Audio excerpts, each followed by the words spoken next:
ஆனந்தம் brothers, Pandian store brothers இதெல்லாம் தாண்டி அண்ணன் தம்பினா இப்படி தான் இருக்கணும் அப்படிங்கிறத இவங்களை பார்த்து தான் கற்றுக்கணும். Hey guys, welcome back to our channel. This is episode 2 of inspiring people around us. இதில் நம்ம பார்க்க போகிறது நம்ம தென்காசி பாம்பே ஸ்டோருக்கு முன்னாடி ஷாப் வச்சுருக்க இந்த ஸ்டாப் அண்ட் பைட் அப்படிங்கிற ஷாப்பை பற்றி தான்.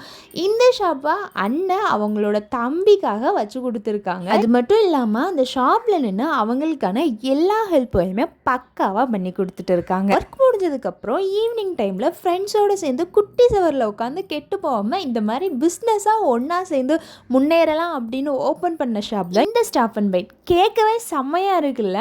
ஆமாங்க, இவங்ககிட்ட மொத்தம் 6 டைப் ஆஃப் பானிபூரி வந்து அவைலபிளாக இருக்குது. ஒன்றுமே செம்ம டேஸ்ட்டாக தான் இருந்துச்சு. ஆனால் நீங்கள் வந்து ஒரு மசாலா லவராக இருந்தீங்க அப்படின்னா அவங்கக்கிட்ட போய் எனக்கு ஸ்டஃபிங் எக்ஸ்ட்ரா வேணும்னு சொல்லிட்டு வச்சு கேளுங்க, வச்சு கொடுப்பாங்க. எனக்கும் ஸ்டஃபிங் ஃபஸ்ட்டு கம்மியாக தான் இருந்துச்சு. அப்புறமா நான் போய் எனக்கு கொஞ்சம் ஸ்டஃபிங் எக்ஸ்ட்ரா வச்சு வேணும்னு கேட்டோன்னே எக்ஸ்ட்ரா வச்சு கேட்டு பக்காவாக கொடுத்தாங்க. எனக்கு இதில் ரொம்ப பிடிச்சிருந்தது அவங்களோட தயிர் அண்ட் ஸ்வீட் ஃப்ளேவர் தான். ரெண்டையும் மஸ்ட் ட்ரை பண்ணி பாருங்கள். உங்களோட எக்ஸ்பீரியன்ஸ் என்னங்கிறத கமெண்ட் செக்ஷனில் லீவ் பண்ணுங்கள். இதோட நெக்ஸ்ட் எபிசோட்ஸை மிஸ் பண்ணாமல் பார்க்குறதுக்கு பேஜை ஃபாலோ பண்ணாதவங்க ஃபாலோ பண்ணிக்கோங்க, சப்ஸ்கிரைப் பண்ணாதவங்க சப்ஸ்கிரைப் பண்ணிக்கோங்க. வீடியோக்கு ஒரு லைக் பண்ணிவிட்டு உங்களோட ஃப்ரெண்ட்ஸ் அண்ட் ஃபேமிலிக்கு ஷேர் பண்ணுங்கள். பாய்.